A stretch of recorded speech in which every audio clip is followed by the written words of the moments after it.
And so when you close a school in any neighborhood, you close hope in that neighborhood. You take away jobs, you take away education, you take away the community building. Schools are much more than just a place where kids come and learn.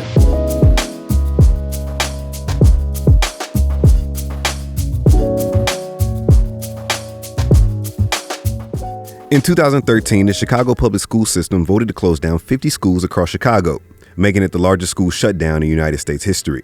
The Chicago School Board vote was almost unanimous. They reasoned that these closures were the answer to $1 billion deficit. But as you can see from the building behind me, not much has changed. Activists and local celebrities have protested the school closings, saying that it hurts an already disadvantaged neighborhood. While I'm frustrated and disappointed in the governor's inaction, that will not stop me from continuing to do all I can to support Chicago's most valuable resource, its children. We went to West Englewood, on the south side of Chicago, where 4 high schools were abruptly closed at the end of the school year.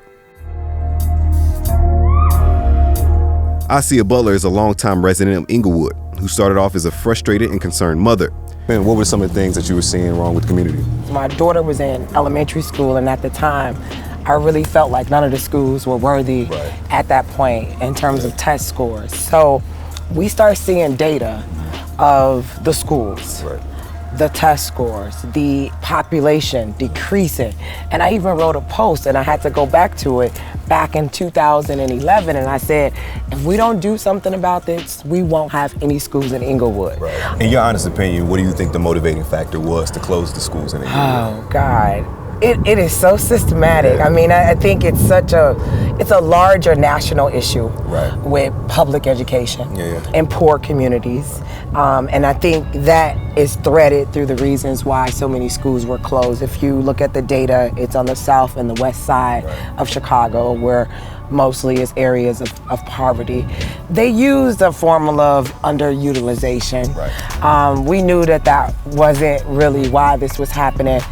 And at the time, I just felt like CPS, Chicago Public Schools, was getting out of the business of educating our children. We had an influx of charter schools opening up year after year after year while this was happening. And really, we just think that the goal was to privatize as many schools as possible. And if we look at the data now, that is where we are in 2019. The areas of the city that have been hit hardest by school closings are on the south and west side. These areas are majority Black and Latino population, which activists point out is a sign of the larger issues in Chicago. So why do you think the schools are closing? Well, I think the schools are being closed on the south and west sides of Chicago because there's not enough priority around making sure that poor Black and brown students are properly educated. I know that's a very vague or just a huge thing to say, but if you look at the statistics, it's usually Black, African American, and Latino, Latinx people who live on the south and west sides. And over the 50 odd plus school closings in Chicago, they have definitely affected the African American Latino community. Jessica Diaisu, also known as FM Supreme in her community, began her activism through music and poetry as a hip hop artist. After seeing how gun violence plagued her neighborhood, she started International Youth Peace Movement, an advocacy, mentoring, and peer-to-peer networking group for students in Chicago. And so when you close a school in any neighborhood, you close hope in that neighborhood. You take away jobs, you take away education, you take away the community building. Schools are much more than just a place where kids come and learn. Activists in these neighborhoods say that closing schools will not only further drive people out of the neighborhood, but also poses a dangerous risk for students who now have to travel to rival gang territories just to get to school. So a lot of the community residents have argued that when you, like with the school closing in Englewood or any of these schools on the south and west sides, you have these kids being bused into different territories, gang territories. The process of closing these schools and having these kids bused, not necessarily on a school bus, but CTA public transportation, you're literally putting lives in danger. Innocent bystanders as well as the young people who are gang affiliated. And most people are gang affiliated because they want to feel safe. They want to feel a part of something that's obviously lacking in the home. In 2009, after Darion Albert, he was a 16-year-old honor student. He was walking home from Finger High School on the south side in Roseland, which is actually the community where President Obama once served as a community organizer. And so he's walking home, and apparently there was a fight breaking out. A lot of youth just began to become violent just being hyped up by he kind of got caught in that, and he was beat to death with I think a 2x4. Come here, And so after that, and it was obviously very tragic, and someone filmed it, and so it went viral, and there was argument that the Chicago Police Department didn't do enough because there was a cop car that kind of watched it happen, but I think the officers were afraid to get out of the car.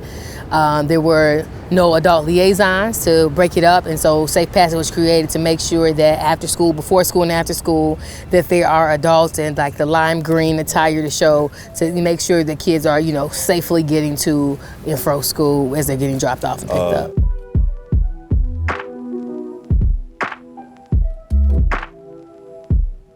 Stacey Davis Gates started her work in education teaching history in Inglewood neighborhood schools. After teaching for over 10 years, she serves as political and legislative director for Chicago Teachers Union for 6 years. She's been newly appointed to the vice president of the CTU, where she plans to continue to use her voice to fight for the rights of both teachers and students of Chicago. So it wasn't the school. The surrounding community had been forgotten about by political leadership for about a generation. Right. And so what you see is an outgrowth of that neglect in every facet of that community, including the school. The school was the response to what wasn't there. Children aren't failures. Children are products of what adults and what systems give them. What happens when schools close is that psychologically it impacts you. These were generational schools. Their grandmother, their mother, their father went to those schools. This is what they knew, regardless of test scores. This is their neighborhood school. So psychologically, to have an institution that's part of your family be closed, it totally impacts you. LaToya Kimbrough grew up on the south side of Chicago and is a former student of CTU Vice President Stacey Davis Gates. She saw the effects of the shutdowns firsthand when her high school, Inglewood High, was closed down in 2008 due to mayor and CPS push for privatization. She now serves as an attorney for the Chicago Teachers Union. I attended the community meetings when they announced they were going to close all the public high schools in Inglewood. And again, they did not listen to what the community wanted.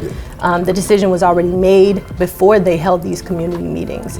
And so it brought up a lot of those feelings that I had when I was a student, and just how helpless I felt, how sad, because Inglewood was my home, my family, my mother, my father, my grandparents, everyone went to Inglewood, and so it was like a legacy to go there, graduate there, and to be able to come back and see those teachers.